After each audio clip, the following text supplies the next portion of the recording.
Bismillahirrahmanirrahim. Assalamualaikum warahmatullahi wabarakatuh. Perkenalkan, nama saya Marsumi, guru pendidikan agama Islam di SDN Kramat Jati 01. Saya merupakan peserta PG PHI dalam jabatan B3 tahun 2025 dari LPTK UIN Syarif Hidayatullah Jakarta, kelas PHI 21. Hari ini, hari Jumat tanggal 10 Oktober 2025, saya akan melaksanakan praktek pembelajaran untuk uji kinerja di kelas 6 SDN Kramat Jati 01 dengan materi bab 7, indahnya ketetapan Allah. Selamat menyaksikan.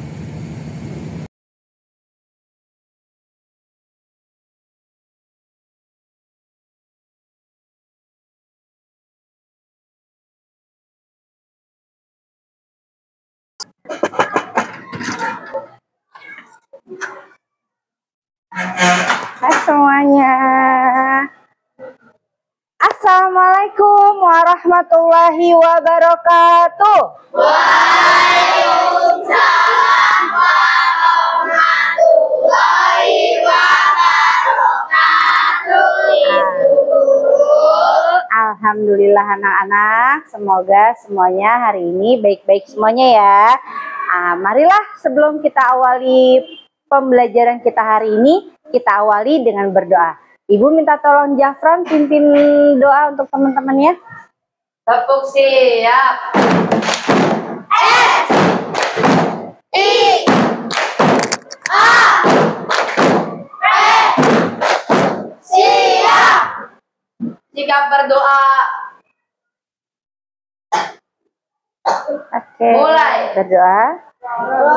Zidni ilma warzuqni fahma.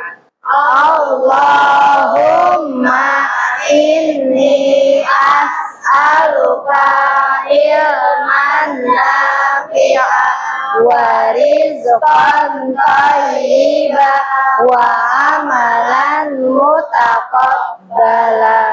Amin ya rabbal alamin. Alhamdulillah, tadi kita sudah dimulai dengan berdoa. Anak-anak, ibu mau menyapa kalian. Boleh bu guru nyapa kalian? Boleh. Oke, anak-anak bagaimana kabarnya? Baik. Siapkah kalian untuk belajar? Siap. Semangat semuanya, dengar dengan sesama. Anak-anak semua memang hebat. Hebat. Alhamdulillah hebat, Masya Allah luar biasa anak-anak kelas 6C. Dimulai kita itu setiap hari itu sudah dicanangkan oleh pemerintah untuk kebiasaan 7 kebiasaan anak Indonesia. Ya. Siapa yang tahu kebiasaan 7 kebiasaan anak Indonesia hebat? Tahu. Oke, ayo coba sebutkan sayang. Bangun pagi. Pertama, bangun pagi. Gimana tadi semuanya? Bangun hari ini kesiangan nggak? Enggak. Bangun pagi semuanya? Keren. Yang kedua, Beribadah. beribadah. Oke, terima kasih, happy. Beribadah. Pertama, kita dimulai dengan beribadah sholat subuh. Anak laki-laki, apakah tadi kalian sholat subuh di masjid atau musola terdekat? Hebat. Anak perempuan tadi semuanya nggak ada yang kelupaan sholat subuh? Hebat semuanya ya. Yuk coba abis tadi yang pertama apa? 7 kebiasaan Indonesia hebat? Bangun pagi. Yang kedua beribadah. Yang ketiga berolahraga. Berolahraga. Tadi sudah berolahraga semuanya? Berolahraga tidak harus senam, tapi kalian berangkat dari rumah jalan kaki itu juga sama aja dengan berolahraga. Oke, anak-anak bu guru yang hebat, yang ganteng, soleh, soleha, yang cantik. Selanjutnya bu guru mau mengabsen kelas kalian hari ini. Apakah semuanya masuk? Ada yang nggak masuk. Anak-anak siapa yang nggak masuk hari ini? Zidan doang. Zidan, Zahra, sama Syahrul. Kira-kira mereka kenapa ya nggak masuk ya? Karena sakit. Oh, kita doakan teman-teman kita yang hari ini tidak hadir karena sakit diberikan kesembuhan oleh Allah Subhanahu wa Ta'ala. Amin ya Rabbal. Amin.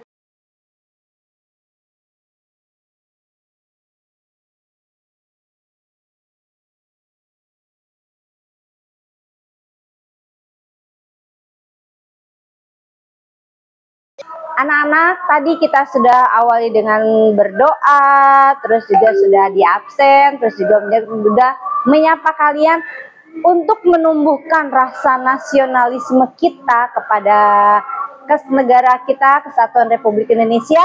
Marilah kita menyanyikan lagu wajib, yaitu lagu Rayuan Pulau Kelapa. Untuk menyanyikan lagu nasional ini, Ibu minta tolong pada Prisil dipimpin. Ayo Prisil, silakan.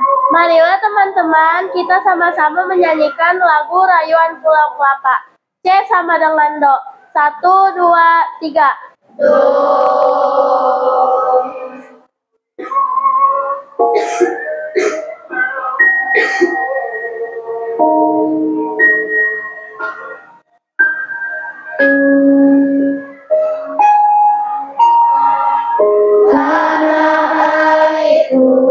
Indonesia, negeri elok amat ku cinta, tanah tumpah darahku yang mulia, yang ku puja sepanjang masa. Tanah airku aman dan makmur, Pulau Kelapa yang aman subur, pulau melati pujaan bangsa sejak dulu kala.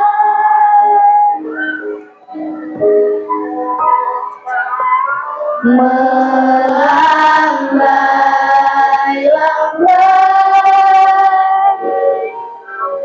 nyiur di pantai, berbisik-bisik raja mana.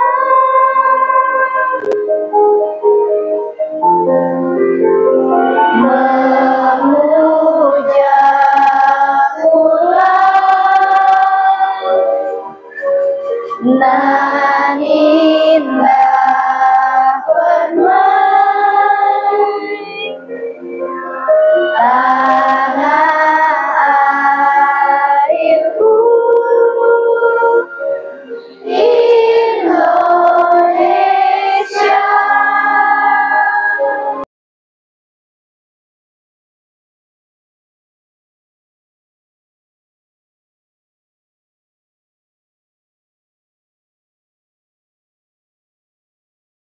Anak-anak, saatnya Ibu melatih konsentrasi kalian. Dengan cara apa?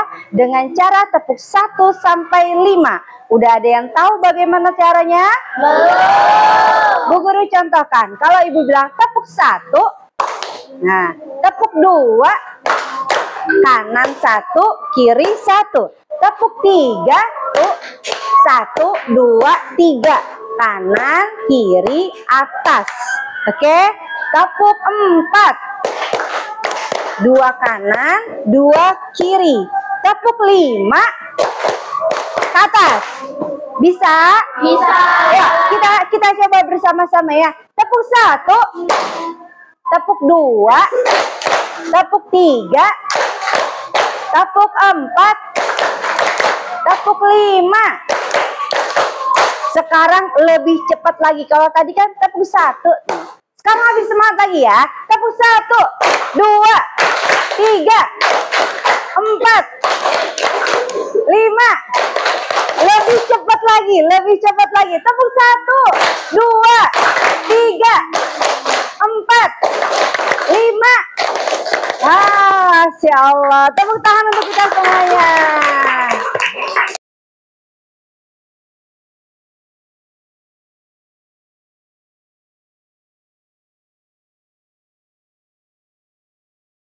Sebelum kita memulai pelajaran yang baru, Ibu mau mereview pelajaran kita minggu lalu. Semoga kalian ingat, dan harus ingat sih seharusnya. Kemarin kita belajar tentang bab surat Al-A'la. Bu Guru mau tanya, dalam Al-Quran surat Al-A'la urutan yang ke good. Selanjutnya, surat Al-A'la terdiri dari berapa ayat? Good job. Dan surat Al-A'la termasuk golongan surah? Oke, keren.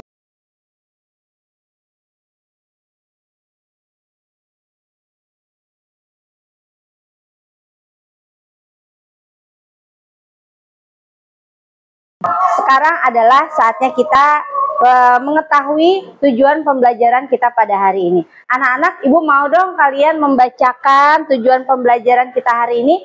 Bisa? Bisa. Wahid, isnani, salasa, ikra'i. 1. Penjelasan arti iman kepada qadar dan qadar. 2. Penjelasan definisi qadar dan qadar dengan contohnya. Yang ketiga. Penjelasan hikmah beriman kepada qadar dan qadar. Terakhir. Menunjukkan sikap rendah hati, sabar, dan optimis. Nah, itulah tujuan.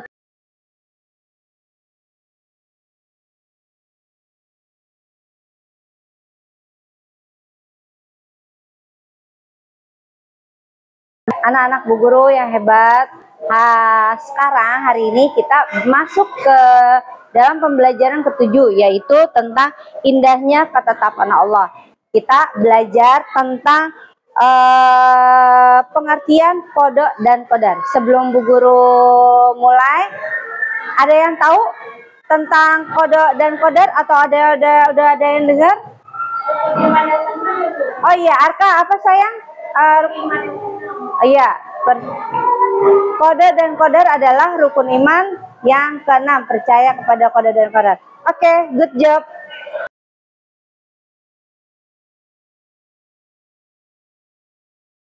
Menguatkan kalian agar lebih mengingat lagi tentang pelajaran qada dan qadar, Ibu akan memberikan tontonan tentang qada dan qadar. Selamat menyaksikan.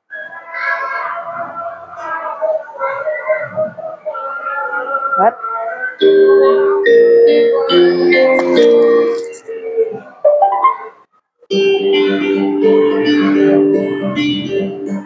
Refleksi diri. Mari kita perhatikan sekitar kita. Setiap orang memiliki kondisi dan latar belakang yang berbeda-beda.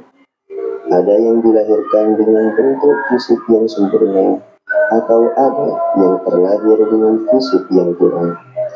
Ada yang mempunyai kulit putih, coklat, hitam, berlambut lurus, atau keriting. Ada yang dari status terpandang, keluarga berada, keadaan ekonomi yang sulit, dan ada teman yang jago matematika atau pintar menggambar. Ada yang hidupnya mudah atau bahkan penuh dengan ujian. Apakah kalian pernah merasa iri terhadap keadaan hidup orang lain? Atau bahkan merasa tidak terima dengan ketentuan Tuhan? Jika iya, maka kita perlu menguatkan iman kita terhadap qada dan qadar Allah. Jawablah pertanyaan berikut pada akhir sesi. Apa perbedaan qada dan qadar? Berikan contoh praktis dalam kehidupan sehari-hari.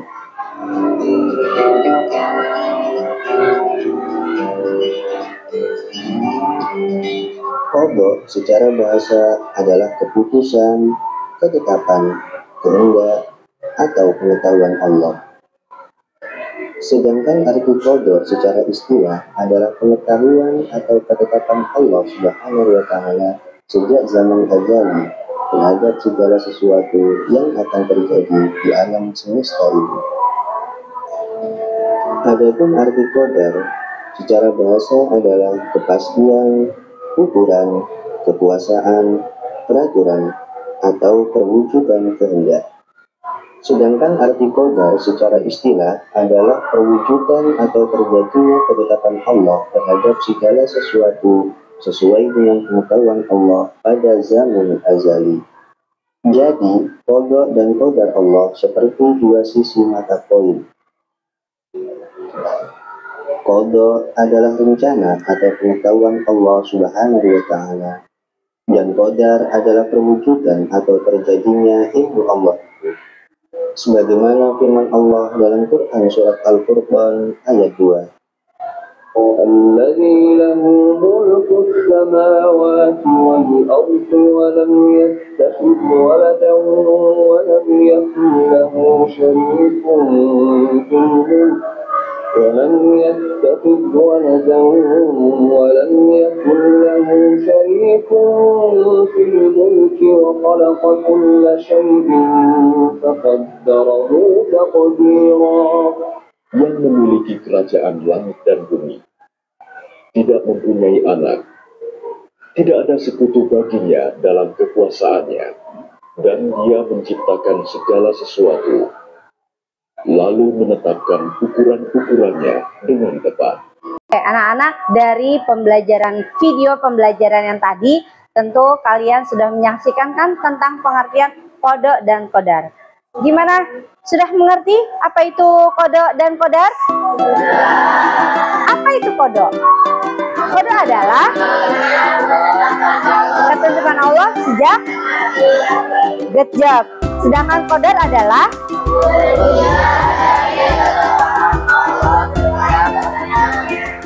Oke, anak-anakku sekalian, tadi itu tentang pengertian qada dan qadar ya. Selanjutnya adalah iman kepada qada dan qadar.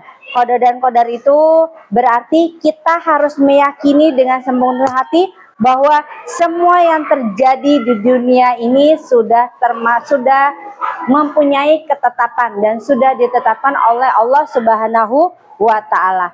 Qada dan qadar itu sama juga dengan takdir. Qada dan qadar sama juga dengan takdir. Dan takdir itu ada dua macam. Ada takdir mubram, ada takdir mu'alak. Takdir mubram adalah takdir yang tidak bisa dirubah. Sedangkan takdir mu'alak adalah takdir yang bisa dirubah. Takdir mubram contohnya seperti apa? Contoh saat takdir mubram adalah jenis kelamin. Terus ajal atau ajal seseorang. Itu namanya takdir mubram, dia tidak bisa dirubah. Nah, contohnya yang sudah ditakdirkan jadi anak laki-laki, seorang laki-laki, dia bisa nggak berubah jadi perempuan? Dirubah jadi perempuan? Nggak bisa kan? Kalau misalnya pun ada yang dirubah, berarti dia sudah melanggar dari ketetapan Allah. Terus juga ajal seseorang, ajal manusia itu tidak bisa ada yang merubahnya. Contohnya ada yang meninggal atau wafat, dia ditetapkannya hanya sampai usia 3 bulan. Ada juga yang Allah tetapkan bahwa umur orang tersebut, anak tersebut adalah hanya sampai dia dilahirkan ke dunia, dia melihat dunia, ada yang langsung meninggal lagi. Ada juga yang meninggal di usia yang lanjut. Ada kan orang-orang yang usianya sampai 120 tahun, gitu kan? Ada. Itu adalah takdir mubram, takdir yang tidak bisa diubah. Yang kedua adalah takdir mu'alak. Takdir mu'alak itu takdir yang bisa dirubah. Contoh, misalkan si fulan ditakdirkan oleh Allah untuk mempunyai kecerdasan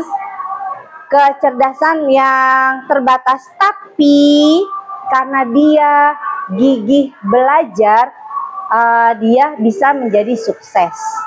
Itu contohnya takdir mutlak. Ada lagi, ditakdirkan orang tersebut, misalnya si fulan, dituliskan takdirnya dia tidak memiliki banyak harta. Itu kan ya namanya takdir mu'alak. Dia ditakdirnya kan, tapi bisa dirubah dengan cara apa? Dengan cara dia giat bekerja. Dia giat bekerja, dia berusaha, dia berikhtiar. Yang namanya dia ditakdirkan tidak mempunyai apa-apa, karena dia terus berusaha, dia menjadi penguasa. Dia menjadi pengusaha, dia bisa mempunyai segala-galanya. Itu yang namanya takdir. Macam-macam takdir, ada takdir mubram dan ada takdir yang mu'alak. Oke, terus gimana Bu contoh kehidupannya sehari-hari? Tadi tuh udah langsung Bu Guru kasih tahu. Contohnya kalau tadi kita takdir mubram adalah apa sayang? Jenis kelamin sama aja seseorang. Kalau contoh takdir mu'alaknya tadi apa sayang? Kecerdasan seseorang dan harta seseorang. Nah, seperti itu ya sayang. Selanjutnya tadi udah pengertiannya sudah, contoh-contohnya sudah. Sekarang kita ke hikmahnya. Apa sih hikmah dari beriman kepada qada dan qadar? Apa pintar? Menumbuhkan sikap sabar. Good. Hikmah yang selanjutnya adalah menjadi optimis dan tidak putus asa. Keren. Selanjutnya menumbuhkan rasa syukur. Yang selanjutnya ada lagi. Terakhir, mendorong untuk kita selalu berusaha. Itu ya hikmahnya ya. Kalau kita sudah percaya kepada takdir Allah, insya Allah semua yang ketetapan sudah menjadi ketetapannya Allah bisa kita terima dengan hati, dan kita juga harus selalu berusaha menjadi yang terbaik. Misalnya nih, memang udah ditakdirkannya, jangan bilang emang ditakdirkannya orang otaknya nggak bisa, jangan kayak gitu. Itu bisa dirubah.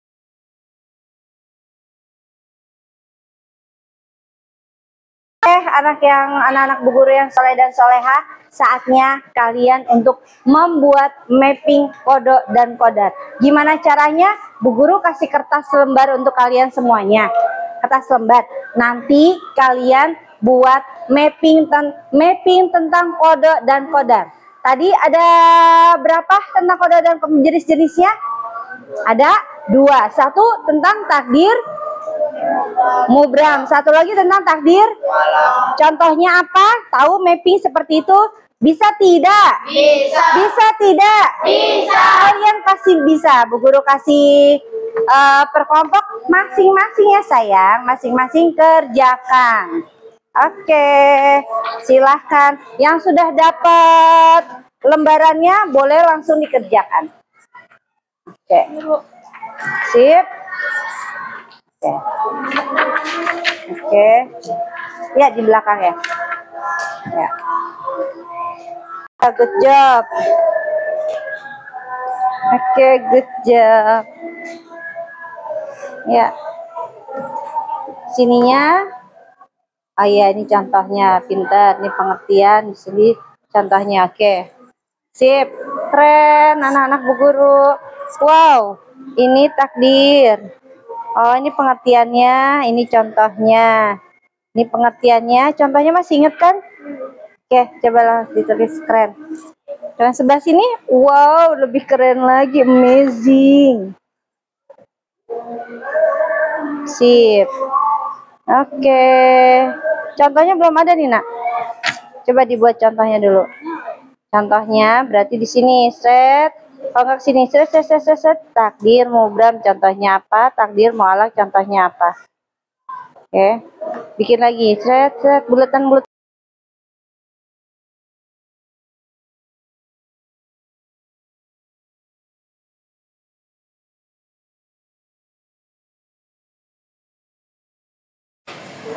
Alhamdulillah teman-teman kita ada yang sudah menyelesaikan mapping terkait kode dan kode. Untuk itu anak-anak mari kita dengarkan presentasi dari kelompok 1 terkait dengan kode dan kode. Assalamualaikum warahmatullahi wabarakatuh. Di sini kita akan mendiskusikan mapping terkait kode dan kode. Kode artinya ketetapan Allah sejak zaman azali. Kodar artinya perwujudan dari ketetapan Allah sesuai kehendaknya. Dalilnya sesungguhnya kamu menciptakan segala sesuatu menurut Tuhan. Quran surat Al-Qamar ayat 49. Terima kasih. Assalamualaikum warahmatullahi wabarakatuh. Terima kasih.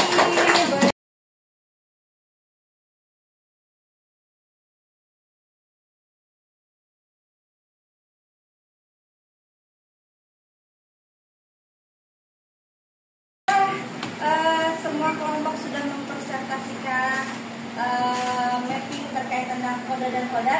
Tugas selanjutnya adalah kalian mengerjakan soal yang sudah ibu berikan. Nah, kalian kerjakan dengan fokus, semoga selesai dengan cepat. Selamat mengerjakan, silakan.